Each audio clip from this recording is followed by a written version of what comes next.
Treasury in the United States, was the president of the Fed. He bailed out Bear Stearns, but allowed Lehman Brothers to fail and a whole house of cards to collapse because of this. And they bailed out AIG because that's intertwined with all the other financial companies and Freddie Mac and Fannie Mae. So everyone who purchased property are more or less in trouble because of the debt. And even in Canada, students don't even have to get mortgages to be slaves to debt because of the high debt loads we have with tuition and so forth. And really, Toronto has a problem because a lot of high schoolers aren't graduating, and one solution would be to invest resources into these students so that they graduate high school and in fact maybe get grants to go on to getting a university or college diploma. So I'm wondering what could be done in that area. As for solutions, Peggy, would a 4-day work week or job sharing or workers' cooperatives be a good way to go? And for Naomi, to paraphrase something you might have written, is that under the Bush government, they privatized public assets, and now what's really happening now is they're passing private debt onto the public taxpayer. So I'm just wondering if you could comment on that. Thank you. Yeah, if you look at the last few decades, the level of productivity in every sector of our economy has skyrocketed, whether it's transportation or manufacturing or the service sector.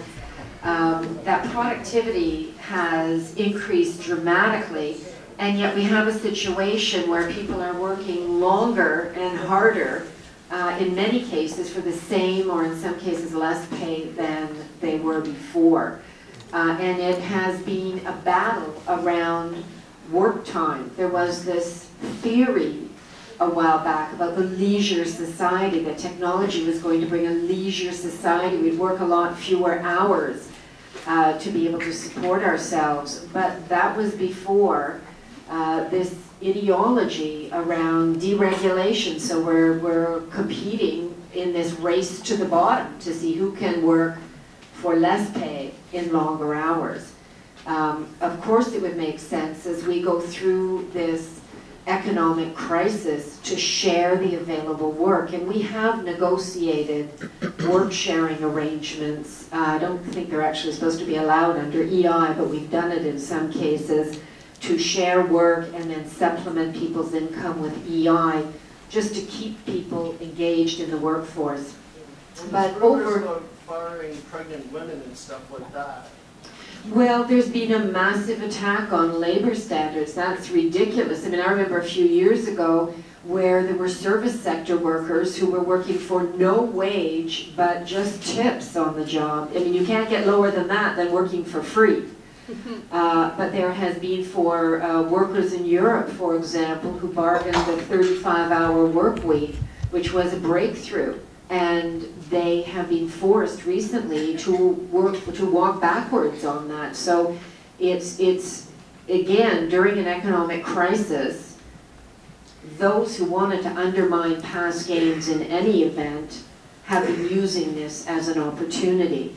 And that's why we have been standing so firm in saying we're not going to walk backwards on basic wages and pensions, but in some areas, in order to go through this crisis, we've had to make some changes. But we know that if we cave and walk backwards, then it will be a complete free-for-all race to the bottom for everyone. What we should be doing is saying, in this crisis, we should be sharing the work. You know, if you want to stimulate the economy, the last thing you should be doing is reducing people's wages. We should, in fact, have a major strengthening of the rules to increase the ability of people to join a union, because that is the best predictor of increasing someone's standard of living. There would be more money available in the economy. People would go out, spend the money, spend it locally, stimulate the economy. That's what happened after the Depression. That helped us get out of the Depression in the 30s, and that's what we should be doing today, not attacking workers' gains.